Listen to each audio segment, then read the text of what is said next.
जैसे कि ज्यादातर लोग अमीर बनने के बाद गलत कामों में पड़ जाते हैं, वैसे डक्की भी पड़ गया, क्योंकि शायद उस वक्त उन्हें लगता है कि अब इतना पैसा है हमारे पास, कोई क्या ही कर लेगा। लेकिन फिर एक टाइम आता है जब कोई उन्हें कुछ कर देता है।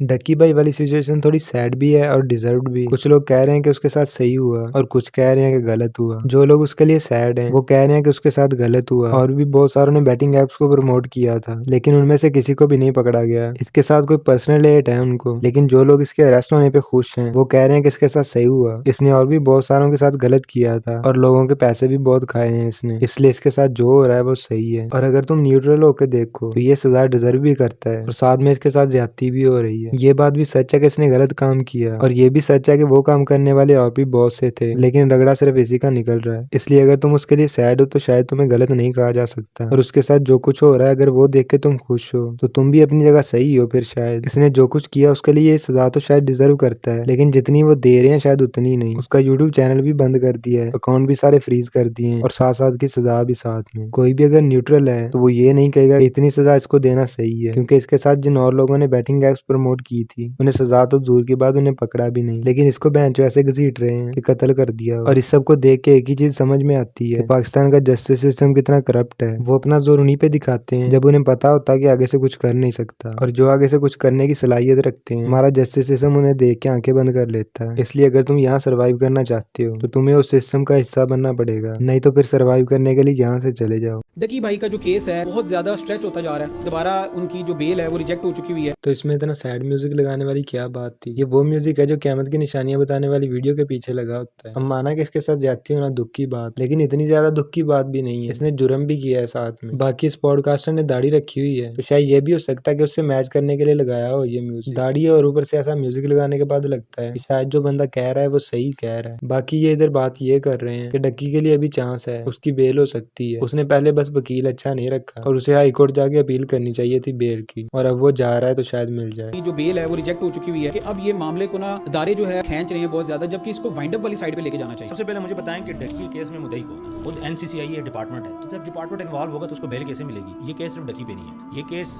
इकरा कंवल पे भी है, रजब बट पे भी है। इकरा कंवल को गिरफ्तार क्यों नहीं किया अभी तक? क्यों? मियां शफाक उसके लॉयर है। वकील जो होता है ना वो आपकी बैकबोन।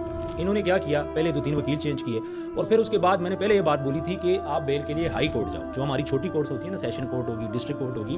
अब मुद्दई चूंकि इदारा है, ये कभी आपको बेल नहीं देगी, इसके लिए आपने हाई कोर्ट जाना है, और अभी वो हाई कोर्ट जा रहे हैं। मुझे नहीं समझ आई उनके वकला की कि उन्होंने इतनी देर क्यों की है। दूसरी बात यह कि सामने एनसीसीआई है, और वाकई इसमें बैटिंग भी इन्वॉल्व है। आप गेमलिंग बोलो, बैटिंग बोलो, ये चीज़ प्रमोशन तो हुई है। अगर आप बोलो डकी बेगुनाह है, डकी बेगुनाह तो नहीं है ना, प्रमोशन तो उसने की है ना। हाँ, उस टाइम पे लॉ नहीं था जिस टाइम पे वो प्रमोशन कर रहा था। पीएसएल उस टाइम पे प्रमोशन कर रही थी, हमारे खिलाड़ी कर रहे थे। चलो उम्मीद है कि उस पर थोड़ा रहम हो जाएगा हाई कोर्ट में। वैसे फर्क तो कोई नहीं पड़ता, मैंने कौन सा उसके ब्लॉग देखने। बाकी अगर वो छूट जाता है तो मुझे नहीं लगता वो पाकिस्तान में कदम रखेगा दोबारा। रजब भट्ट की तरह इसने भी फिर कहना है मेरा वकील कह रहा है कि इधर ना आए, हालात बहुत खराब है। जब तक इसे गारंटी नहीं मिलेगी कि ये दोबारा अरेस्ट नहीं होगा तब तक तो शायद बाहर ही रहेगा, और पैसा भी है इसके पास तो क्यों नहीं। इसके अलावा वुमेन वर्ल्ड कप से भी एक न्यूज है। ऑस्ट्रेलिया की टीम की लड़कियां कहीं जा रही थी तो किसी बाइक वाले ने उनके साथ गलत हरकत कर दी, और चूंकि इंडिया में रेप के केसेस बहुत आते हैं इसलिए लोग कमेंट्स में कह रहे थे कि ये तो इंडिया में आम है, लेकिन उसके जवाब में इंडियंस या फिर हिंदू बड़े फख्र के साथ आके कह रहे थे कि वो जिसने गलत हरकत की है वो मुस्लिम है, इंडियन नहीं। और फनी चीज ये है कि वो में नफरत उनको बर्बाद जरूर कर देगी। खैर अगर कभी टाइम मिला तो इस पे पूरी वीडियो बनाऊंगा, अभी के लिए सिर्फ इतना ही। बाकी तुम्हें कुछ अपने लोग भी दिखाता हूँ जिन्हें अपने कहने में ही शर्म आती है। पहले आप ये साबित करो कि नबी जिंदा नहीं है।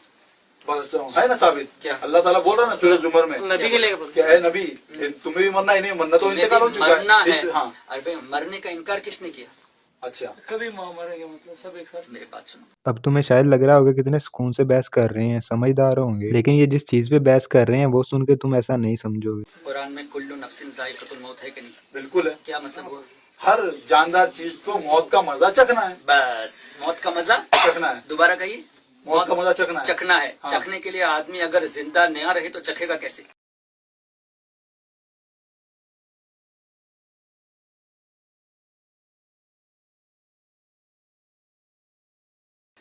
तो जिंदे थे ना, तो चख लिए ना, अरे तो इंतकाल कर गए ना, और क्या है? अरे क्या जन्म अरे होता है? समझो यार, कुरान को समझो। अच्छा, समझाइए, कुल्लू आप नफ्सिन, समझाइए। कुल्लू हाँ। नफ्सिन, हर नफ्स को। हाँ। क्या मतलब? हर रूह को। हाँ, हर रूह को। मौत का मजा चखना है। बिल्कुल। रूह मौत का मजा मैंने अगर पानी का ग्लास मुंह में रख के मर गया तो चखना कैसे पाया गया? टेस्ट पाने के लिए मुझे जिंदा रहना जरूरी है कि नहीं? बेशक। नहीं, मैं आपकी बात समझा नहीं। आपकी बात नहीं समझे इसलिए कि आपने अपने माइंड को लिमिटेड कर लिया है। No, not limited. Let me explain अगर यू। लिमिटेड हो तो यहाँ बैठा नहीं मैंने होता। अभी लाइम का जूस पिया। हाँ। उसका टेस्ट मालूम करने के लिए, चखे। चखने के लिए मैं जिंदा अभी रहे। जिंदा हूँ तभी उसका टेस्ट बता सकता जी, हूँ। बिल्कुल। अगर मुंह में रखते ही मर गया तो कैसे टेस्ट बताऊंगा?